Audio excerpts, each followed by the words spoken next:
जय हिंद साथियों, स्वागत है आपका self study classes with Sumit Jain YouTube channel और दोस्तों ऐप में। दोस्तों बहुत सारे स्टूडेंट को ऐप डाउनलोड नहीं करते बन रहा है या फिर कर भी लिया है तो कोर्स भी नहीं देख पा रहे हैं। तो मैं आज उनको बता दूं कि ये जो सेल्फ स्टडी क्लासेस इस प्रकार से जब आप प्ले स्टोर से करते हैं तो ये आपका वेल जो है आइकन उसमें लगा हुआ है ना। तो इस प्रकार से सेल्फ स्टडी क्लासेस आपको सर्च करना है और ऐसे आइकन में आपको ऐप मिलने वाला है। ठीक है, तो दोस्तों हम देखें कि प्ले स्टोर में आपको इस प्रकार से दिखेगा ये सेल्फ स्टडी क्लासेस। ठीक है, ये प्ले स्टोर में आपको सेल्फ स्टडी क्लासेस का ऐप दिखने वाला है। ठीक है, ये इमेज उसमें डली है, ये आइकन, ये लोगो उसमें डला है। ठीक है, अब दोस्तों इसको इंस्टॉल करना है, यहां से आप इंस्टॉल करेंगे। ठीक है, अब इंस्टॉल करेंगे तो वहां पर आपको नंबर मांगेगा, जीमेल नंबर मांगेगा, तो आपको ओटीपी आएगा, तो आप रजिस्टर करके आगे बढ़ेंगे। टेलीग्राम ग्रुप से जुड़ने के लिए आपको क्या करना होगा दोस्तों, मैं नंबर दे रहा हूं आपको 9098609291। इस नंबर से आपको दोस्तों मैसेज भेजना है तो आपको लिंक मिल जाएगी ग्रुप की। ठीक है, तो ग्रुप में सभी लोग जुड़ेंगे और सभी लोगों के लिए शिक्षक दिवस की बहुत बहुत शुभकामनाएं दोस्तों। और स्टार्ट करते हैं आज का ये वीडियो। आज का जो आपका पहला प्रश्न है कि माखनलाल चतुर्वेदी की कृति कौन सी है दोस्तों। ये वही माखनलाल चतुर्वेदी हैं दोस्तों जिनका जन्म माना जाता है होशंगाबाद के बाबई गांव में, है ना। और ये मध्य प्रदेश से संबंधित हैं, तो इनसे संबंधित रचनाएं निश्चित ही मध्य प्रदेश के एग्जाम में पूछी जाती हैं। और इन्हें दोस्तों माखनलाल चतुर्वेदी को एक भारतीय आत्मा भी कहा जाता है, सभी लोगों को पता है। और माखनलाल चतुर्वेदी जी की जो कृति मानी जाती है वो कौन सी मानी जाती है, तो चार विकल्प हैं, अपलक, हिमतरंगिणी, ज्योति कलश या फिर कुमकुम। तो आपको पता होगा कि हिमतरंगिणी जो है ये माखनलाल चतुर्वेदी की कृति मानी जाती है दोस्तों। और इस हिमतरंगिणी के लिए क्या मिला था, हिमतरंगिणी के लिए साहित्य अकादमी पुरस्कार मिला था। साहित्य अकादमी पुरस्कार मिला सबसे पहले इसी हिमतरंगिणी के लिए मिला था। तो ये चीज याद रख लेना, महत्वपूर्ण है। हिम किरीटिनी और हिमतरंगिणी ये रचनाएं हैं माखनलाल चतुर्वेदी साहब की, इनको याद रखेंगे, है ना। और अगला क्वेश्चन हम देख लेते हैं। हिमतरंगिणी आपका सही होगा। घर पर आए मेहमानों के लिए जल्दी से भोजन पानी का प्रबंध करो, वाक्य कैसा है। घर पर आए मेहमानों के लिए जल्दी से भोजन पानी का प्रबंध करो, ये वाक्य कैसा हो जाएगा। ये वाक्य हमें बताना है, आज्ञा सूचक वाक्य है, इच्छा सूचक वाक्य है, विधानवाचक वाक्य है या फिर संकेतार्थक वाक्य है। घर पर आए मेहमानों के लिए जल्दी से भोजन पानी का प्रबंध करो, इसमें हमें चयन करना है प्रश्न क्रमांक 2 में कि ये किस प्रकार का जो है आपका वाक्य होगा। तब सभी लोग उत्तर बताएंगे 1 2 3 करके विकल्प में, और आपका सही हो जाएगा आज्ञा सूचक। आज्ञा सूचक यानी कि जो आपका 1 नंबर है, ए नंबर है, वो बिल्कुल सही हो जाएगा। घर पर आए मेहमानों के लिए जल्दी से भोजन पानी का प्रबंध करो, ये आज्ञा सूचक आपका वाक्य होगा और 1 नंबर आपका बिल्कुल सही हो जाएगा। ठीक है, अब दोस्तों आज्ञा सूचक सही है। गाय बैल पद में कौन सा समास है। समास आपने पढ़े हैं, है ना। और गाय बैल पद में आपको समास बतानी है साथियों, तो चयन करें आप। 4 विकल्प भी आपके सामने हैं, 4 में से चयन भी करना है। और गाय बैल पद में तो हम बोलते हैं ना कि गाय और बैल, क्या बोलते हैं, गाय और बैल। तो यहां पर आ गया आपका क्या दोस्तों, क्या आ गया और शब्द जहां पर आ जाए, है ना, तो वहां पर, और इसके दोनों पद प्रधान होते हैं, प्रथम पद भी होता है, द्वितीय पद भी होते हैं द्वंद्व समास में, है ना। और आपका एक वाचक चिन्ह आता है, और से भी हम पहचान जाते हैं, और गाय बैल एक दूसरे के विलोम भी हैं। तो यहां पर आपका द्वंद्व समास यानी 4 नंबर बिल्कुल सही हो जाएगा। ठीक है, गाय बैल में। अगला हरि शब्द का पर्यायवाची आपको चयन करना है दोस्तों। हरि शब्द में, हरि शब्द के पर्यायवाची क्या होते हैं,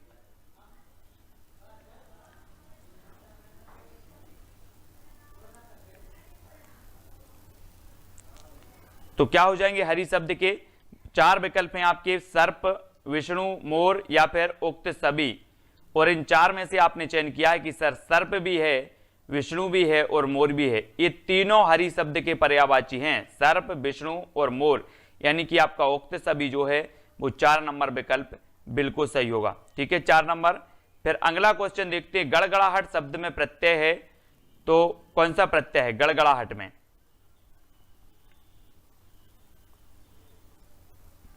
अड़ाहट, हट या फिर गड़ाहट या फिर आहट।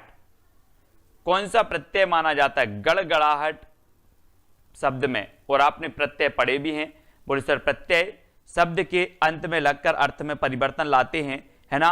उसी प्रकार से हमने देखा कि इसमें आहट प्रत्यय हो जाएगा, ना तो अड़ाहट है, ना हट है, ना गड़ाहट है। कौन सा हो जाएगा? आहट, है ना। आहट यानी डी नंबर आपका सही होगा। गड़गड़ाहट में प्रत्यय होता है आहट प्रत्यय, और 4 नंबर आपका बिल्कुल सही होगा। फिर आपसे पूछा जाता है साथियों कि नाक शब्द का अर्थ क्या है? स्वर्ग, नगर का प्रवेश द्वार, प्रतिष्ठा, या फिर मगर जैसा एक जल जंतु। तब ये इसका उत्तर आपको देखना है दोस्तों, नाक, है ना। और नाक से हम क्या बोलते थे वैसे? नाका, नाक से नाका, है ना। और ये जो नाक शब्द का अर्थ होता है नाका, तो वो होता है नगर का प्रवेश द्वार, है ना। यानी कि 2 नंबर आपका सही होगा, नगर का प्रवेश द्वार इसका अर्थ होता है। ठीक है, तो बी नंबर बिल्कुल सही है टीकाराम जी, नगर का प्रवेश द्वार। किसान शब्द कैसा है? किसान, है ना। किसान अपन पढ़ते ना, किसान, और फ्रांस को किसानों का देश कहा जाता है। और किसान शब्द कैसा है? संकर है, तत्सम, तद्भव या फिर देशज। ये तत्सम, तद्भव और देशज आपसे हमेशा पूछे जाएंगे। और किसान शब्द का हमें चयन करना है कि ये किस प्रकार का शब्द माना जाता है।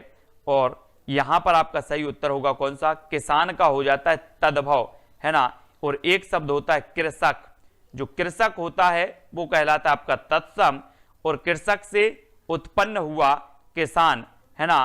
तो किसान आपका हो जाएगा क्या? तद्भव। ठीक है, यानी कि जो 3 नंबर है वो बिल्कुल सही होगा, तद्भव शब्द है किसान। ठीक है, और अगला क्वेश्चन देखो, कहां कहां जाऊं अकेला आदमी हूं। वाक्य कैसा है? आपने देखा होगा ना, बहुत सारे लोग बोलते कहां कहां जाऊं यार अकेला आदमी हूं, है ना। तो ये कहां पर कौन सा वाक्य हो जाएगा? स्थान बोधक होगा, विनम्रता सूचक होगा, विधि सूचक होगा, या फिर कारण कार्य बोधक संरचना होगी। कहां कहां जाऊं अकेला आदमी हूं, ये किस प्रकार का वाक्य है ये भी आपको बताना है। और आपका सही होगा दोस्तों, क्या हो जाएगा? स्थान बोधक। कहां कहां जाऊं अकेला आदमी हूं, यानी कि ए नंबर आपका स्थान बोधक बिल्कुल सही हो जाएगा। ठीक है, स्थान बोधक। और अगला क्वेश्चन है आपका, हाथ उठा बैठना मुहावरे का अर्थ क्या है? हाथ उठा बैठना। और संकर शब्द की अगर बात करें तो संकर शब्द में क्या होता है? विभिन्न भाषाओं से मिलकर के बनता है, जैसे रेलगाड़ी, है ना। तो रेल क्या है? अंग्रेजी शब्द है, गाड़ी क्या है? अपना देसी शब्द माना जाता है। अब ये विभिन्न शब्दों से मिश्रित करके बनाया गया, इसे संकर शब्द बोल देते हैं, है ना। तो वो संकर कहलाते हैं। हाथ उठा बैठना मुहावरे का अर्थ क्या होता है? किसी को मार बैठना, किसी काम में सहायता देना बंद कर देना, या फिर उक्त सभी, या फिर असहयोग कर देना, है ना। आप लोग बोलते नहीं यार हमने तो हाथ उठा लिए, हाथ उठा लिए मतलब इसके शब्द, इसका अर्थ क्या होता है? क्या होता है? उत्तर होगा आपका प्रश्न क्रमांक 9 उक्त सभी। उक्त सभी यानी 3 नंबर। ठीक है, हाथ उठा बैठना मुहावरे का अर्थ है उक्त सभी, किसी को मार बैठना, किसी काम में सहायता देना बंद कर देना, और असहयोग कर देना, यानी कि 3 नंबर सी नंबर आपका बिल्कुल सही होगा। ठीक है, सी नंबर। नेक्स्ट है, रामायण में कौन सी संधि है? दोस्तों आपको पता है कि वाल्मीकि जी ने रामायण लिखी, है ना। अब उसी रामायण के आधार पर रामचरितमानस लिखी किसने? तुलसीदास जी ने 1631 ईस्वी में, यानी कि 1500 संवत 1574 में। तो ये चीज भी आपको बताना है, 1574 ईस्वी और 1631 संवत 1631। ठीक है, ये बतानी है। संवत से ईस्वी 57 वर्ष पीछे चलती है ना। और आपको बताना है कि रामायण में संधि है तो कौन सी संधि है? यण, अयादि, विसर्ग, या फिर दोस्तों व्यंजन संधि आपका सही हो जाएगा। क्या हो जाएगा रामायण में? व्यंजन, यानी कि 3 नंबर आपका सही होगा। सी नंबर सही हो जाएगा अशोक अहिरवाल जी। ठीक है, बबली उइकी, व्यंजन संधि, रामायण में व्यंजन संधि आपकी सही होगी। क्षणिक का विलोम बताना दोस्तों, क्षणिक यानी कि प्रश्न क्रमांक 11, इसका विलोम क्या होगा? हम बोलते यार क्षणिक था वो तो, है ना, क्षणिक था तो काल, शाश्वत, विशाल, या फिर दीर्घ। और क्षणिक में जो विलोम शब्द है क्षणिक का वो क्या होगा? ये पूछा जाता है, कई बार पूछा गया क्षणिक। तो क्षणिक का काल भी नहीं होता, विशाल भी नहीं होता, दीर्घ भी नहीं होता, तो होता क्या है?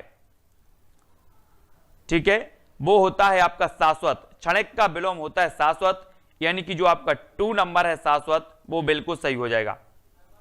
क्षणिक का विलोम शाश्वत यानी बी नंबर। ठीक है, भूषण भनत नाद बेहद नगारन के, नदी नद मद गैबरन के रलत हैं।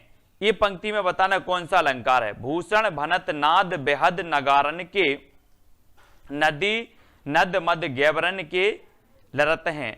अन्योक्ति, सहोक्ति, श्लेष या फिर अतिशयोक्ति। तो ये चीज हमें बतानी प्रश्न क्रमांक 12 में। और 12 में इन्होंने दोस्तों भूषण, आपको पता है कि छत्रसाल के दरबारी कवि थे, और है ना, भूषण जी इनका नाम था, घनश्याम वास्तविक नाम था, और इन्होंने बड़ा चलाकर वर्णन किया था किसका? छत्रसाल का। बोले जब इनकी सेना निकलती है तो इतनी धूल उड़ती है, इतनी धूल उड़ती है कि आकाश में जम जाती है, और जब आकाश से बारिश होती है तो वही धूल आकर के नीचे जो है इतना कीचड़ हो जाता है कि जो घोड़े होते हैं उनके कहां तक, घोड़े पूरे उनके पांव जो है वो डूब जाते हैं। तो यहां पर अतिशयोक्ति अलंकार यानी कि 4 नंबर आपका सही होगा। भूषण भनत नाद बेहद नगारन के, नदी नद मद गैबरन के रलत हैं, यानी कि अतिशयोक्ति, और 4 नंबर बिल्कुल सही है। इसको आपको याद रख लेना है। ठीक है, स्टेनोटाइपिस्ट का हिंदी परिभाषिक शब्द क्या होगा दोस्तों? आशु लिपिक, आशु अनुवादक, आशु लेखक या फिर आशु टंकड़। आपने देखा होगा टाइपिस्ट होते हैं, टाइप करते हैं, तो स्टेनोटाइपिस्ट का हिंदी अनुवाद बताना है।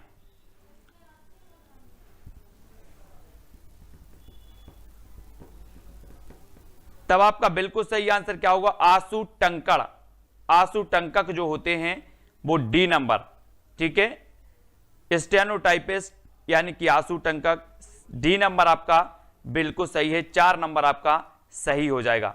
ठीक है, टीकमगढ़ जिले में बोली जाने वाली प्रमुख बोली कौन सी है दोस्तों? 14 का उत्तर बताना है। और आपको पता है मैं रात को 11 बजे आपको पढ़ाता हूं क्या? एमपीजीके। और एमपीजीके में मैंने आपको बताया था कि जो टीकमगढ़ है वो बुंदेलखंड के पठार में आता है। ठीक है, कौन से पठार में आता है? अगर आपको ये चीज पता है कि कौन सा जिला किस पठार में आता है तो आपको बोलियां भी बन जाएंगी। जैसे मालवा के पठार में आने वाले जिलों में मालवी बोली जाती है, बुंदेलखंड के पठार में आने वाले जिलों में बुंदेली बोली जाती है। तो यहां पर टीकमगढ़ है, और टीकमगढ़ में जो बोली बोली जाती है वो बोली जाती है बुंदेली। बुंदेली यानी कि 2 नंबर। ठीक है, 2 नंबर आपका सही होगा, बुंदेली, टीकमगढ़ जिले में। ठीक है, अगला मध्य प्रदेश से प्रकाशित साहित्यिक पत्रिका कौन सी थी? प्रश्न क्रमांक 15 में हमें चयन करना है। मीडिया, राजभाषा भारती, आसपास या फिर व्यंग्य यात्रा। तो मध्य प्रदेश से प्रकाशित साहित्यिक पत्रिका का चयन करना है। तब हमारा राइट आंसर क्या होगा? मीडिया, राजभाषा या फिर आसपास। तो ये जो आसपास है ना, आसपास, ये मध्य प्रदेश से प्रकाशित साहित्यिक पत्रिका है। कौन सी? आसपास, यानी 3 नंबर आपका सही होगा, 3 नंबर। ठीक है, 3 नंबर अनिल सिंगर जी और रचना सिंह जी, पिंकी मीना जी, 3 नंबर बिल्कुल सही हो जाएगा। भोजपुरी बोली जाती है दोस्तों। भोजपुरी आपको पता है कि ये जो भोजपुरी बोली है वो किसके अंतर्गत आती है? अब आपको बोली भी बहुत अच्छे से पढ़ना है। इस बोली और भाषा से संबंधित भी एक क्वेश्चन आपका आ सकता है। ठीक है, और मैंने रात्रि 8 बजे सेल्फ स्टडी क्लासेस में पूरा पढ़ाया था आपको एक एक टॉपिक। हम टॉपिक से पढ़ते हैं 8 बजे रात्रि हिंदी, है ना, सेल्फ स्टडी क्लासेस में। और भोजपुरी बोली आती है तो पढ़ा था हमने, ये बिहारी हिंदी की अंतर्गत आती है। ठीक है, बिहारी हिंदी यानी 2 नंबर आपका सही होगा। बिहारी हिंदी के अंतर्गत मगही, मैथिली, भोजपुरी ये आती हैं दोस्तों, है ना। तो ये बिहारी हिंदी जो है ये मागधी अपभ्रंश से विकसित मानी जाती है। कौन सी? बिहारी हिंदी। और भोजपुरी बिहारी हिंदी के अंतर्गत आती है, यानी बी नंबर आपका बिल्कुल सही हो जाएगा। विलोम शब्द युग्म का चयन नहीं है तो कौन सा नहीं है? कथा का वार्ता, धृष्ट का विनम्र, वन्नी का सलिल या फिर आसक्त का विरक्त। तो ये विलोम शब्द आप जितना प्रैक्टिस करोगे उतनी आपकी विलोम शब्द और पर्यायवाची में पकड़ बनेगी। पढ़ते रहो, है ना, विलोम शब्दों की प्रैक्टिस करो। अब ये मत सोचना सर मैं तो कक्षा दूसरी से पढ़ते आ रहा हूं विलोम शब्द, पढ़ते आ रहे हो, लेकिन विलोम शब्द बहुत कठिन होते हैं दोस्तों, है ना। ये बिल्कुल नहीं समझना, इसको सरल नहीं समझना है ना। और यहां पर प्रश्न क्रमांक 17 में कथा वार्ता यानी कि 1 नंबर आपका सही। कथा का वार्ता ये विलोम शब्द युग में नहीं है, यानी कि 1 नंबर आपने जो चयन किया है वो बिल्कुल सही किया है अशोक जी, ठीक है, 1 नंबर। और फिर अगला क्वेश्चन आपसे पूछा जाता है कि शुद्ध वाक्य कौन सा है। शुद्ध वाक्य, तमाम गांव भर में यह खबर फैल गई, तमाम गांव भर में यह खबर फैल गई, यह दुर्घटना संभावित क्षेत्र है ना। श्रद्धा ने काम नहीं करा, ठीक है, यह प्रतिभोज का आमंत्रण पत्र है। तो अब आपको बताना है दोस्तों कि कौन सा इसमें शुद्ध वाक्य माना जाएगा। शब्दों पर गौर करना है, कौन सा शब्द गलत लिखा है, कौन सा प्रयोग कहां पर गलत हुआ है, इसका प्रयोग सही प्रयोग होना चाहिए। कौन से शब्दों की डबल हुई है जिनका अर्थ एक ही होता है, जैसे तमाम और भर, है ना। हम बोलते ना कि यहां पर तमाम गांव यानी कि पूरे गांव, और गांव भर में तो पूरा ही गांव, भर का भी वही अर्थ निकल रहा है और तमाम का भी अर्थ निकल रहा है, यानी कि ये तो आपका वैसे ही गलत हो जाता है, ठीक है। फिर आपका उत्तर सही होता है कौन, यह दुर्घटना संभावित क्षेत्र है, यानी कि 2 नंबर आपका सही हो जाता है, 2 नंबर, ठीक है। तो बी जिन्होंने बताया है उनका बिल्कुल सही है। और यहां पर प्रीति भोज नहीं होता, प्रीति भोज। मैं बोल रहा हूं आपको कि शब्दों पर गौर करें, है ना। और यहां पर करा नहीं होता और यहां पर प्रीति भोज नहीं होता, ठीक है। तो शब्दों पर गौर करना है, अपने आप ऑटोमेटिक उत्तर निकल के आता है, ठीक है। तो आपका यहां पर जो 2 नंबर है वो बिल्कुल सही हो जाएगा। नेक्स्ट है दोस्तों, शुद्ध शब्द बताना हमें। च्युत, तेलांजलि, त्याज या फिर जागृत, है ना। और आज 8 बजे रात्रि सेल्फ स्टडी क्लासेस में हम शब्द शुद्धि पढ़ेंगे फिर से, है ना। कल मतलब इसके पहले भी जो क्लास हुई थी उसमें हमने शब्द शुद्धि देखी थी, और कल भी हम शब्द शुद्धि यानी कि वर्तनी सुधार पढ़ेंगे, आज भी, आज रात्रि 8 बजे, ठीक है।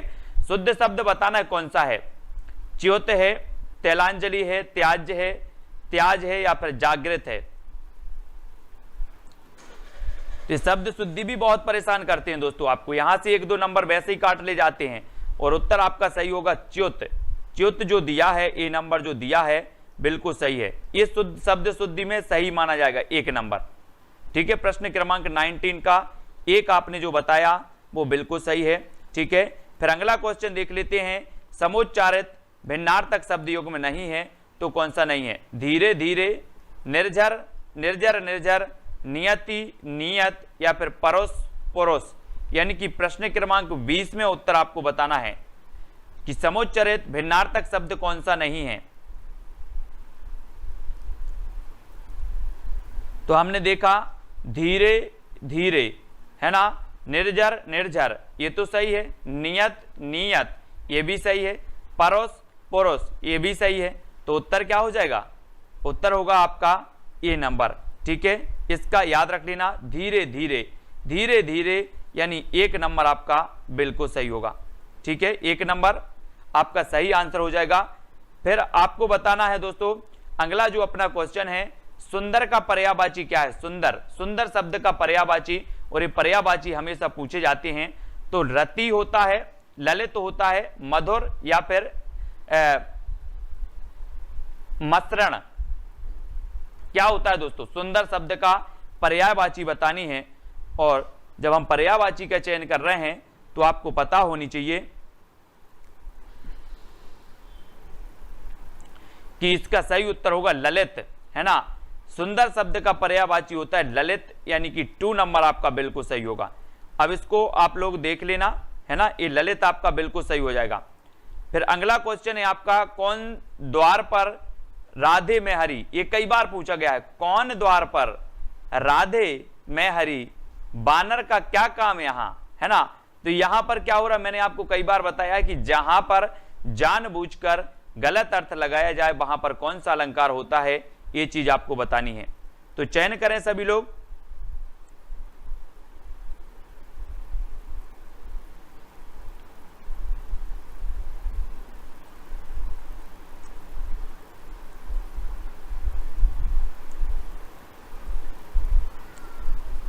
और आपका सही उत्तर होगा वक्रोक्ति। वक्रोक्ति यानी 3 नंबर, ठीक है, 3 नंबर आपका बिल्कुल सही होगा। नेक्स्ट है दोस्तों, आपको बताना है कंसेंट का हिंदी पारिभाषिक शब्द क्या होता है। अभिकृति, अस्तित्व, स्वीकृति या फिर निष्कर्ष।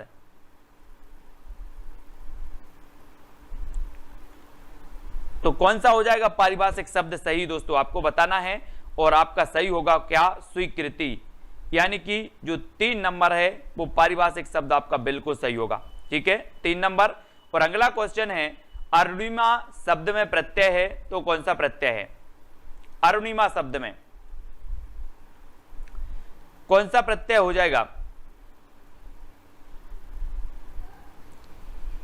आपने देख लिया अरुण, अरुण लिखा, और अरुण में हम क्या लगा दें प्रत्यय?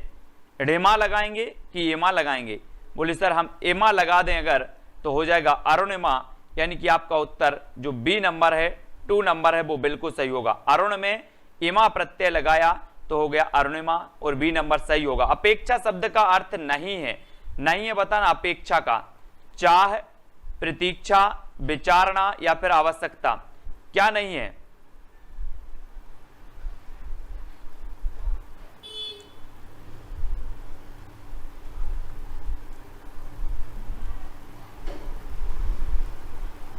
और यहां पर आपका सही उत्तर होगा दोस्तों प्रतीक्षा। अपेक्षा का अर्थ चाह भी होता है, विचारना भी होता, आवश्यकता भी होता, लेकिन प्रतीक्षा नहीं होता, यानी 2 नंबर।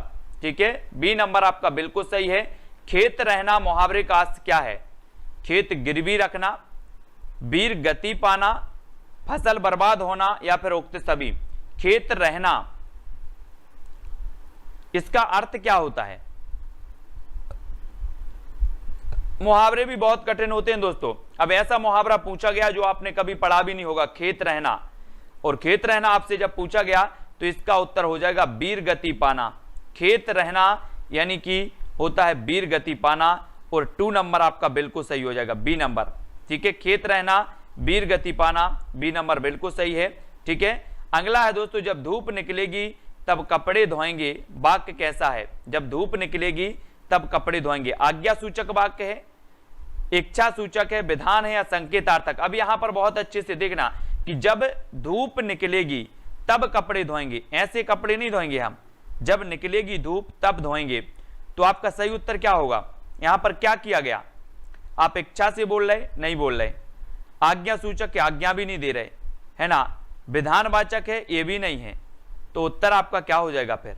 उत्तर होगा आपका डी, संकेतार्थक। संकेत दिया है कि जब धूप निकलेगी तब हम कपड़े धोएंगे, नहीं तो कपड़े नहीं धोएंगे, ये संकेत है, यानी कि आपका जो डी नंबर है वो सही हो जाएगा, पीयूष जी।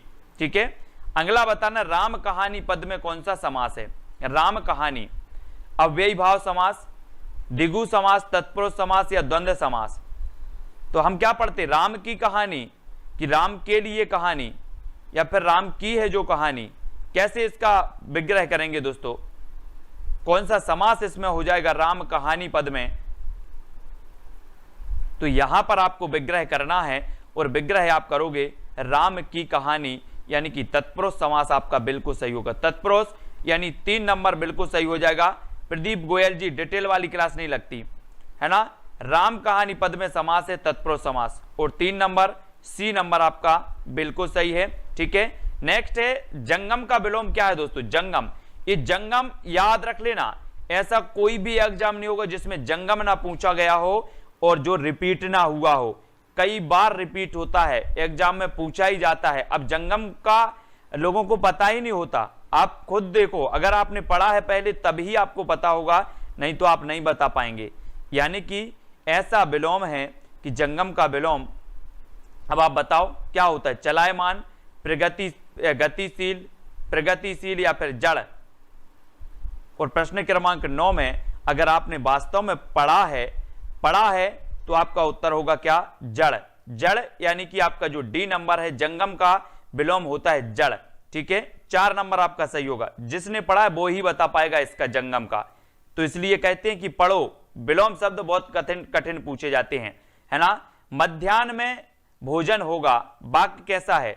निषेध परक संरचना, विनम्रता सूचक संरचना, काल बोधक संरचना या फिर विधि सूचक संरचना? यानी कि प्रश्न क्रमांक 10 में चयन करना, मध्याह्न में भोजन होगा, तो ये वाक्य कैसा माना जाएगा? काल बोधक है, मध्याह्न की बात हो रही है कि विनम्रता सूचक है? बोले सर विनम्रता तो कोई इसमें दिख नहीं रही, निषेध परक भी इसमें कुछ नहीं दे रहा, 2 कट गए अपने, बच्चे 2, तो इसमें काय की बात हो रही, काल की बात हो रही, मध्याह्न की बात हो रही है ना, कि मध्याह्न में भोजन होगा, काल की बात हो रही है, यानी कि काल बोधक इस रचना हो जाएगी और सी नंबर आपका बिल्कुल सही होगा। ठीक है, अब दोस्तों बात कर लेते आईना शब्द है तो कैसा है, तत्सम है, विदेशी, तद्भव या फिर देशज। तो आईना कैसा शब्द माना जाएगा?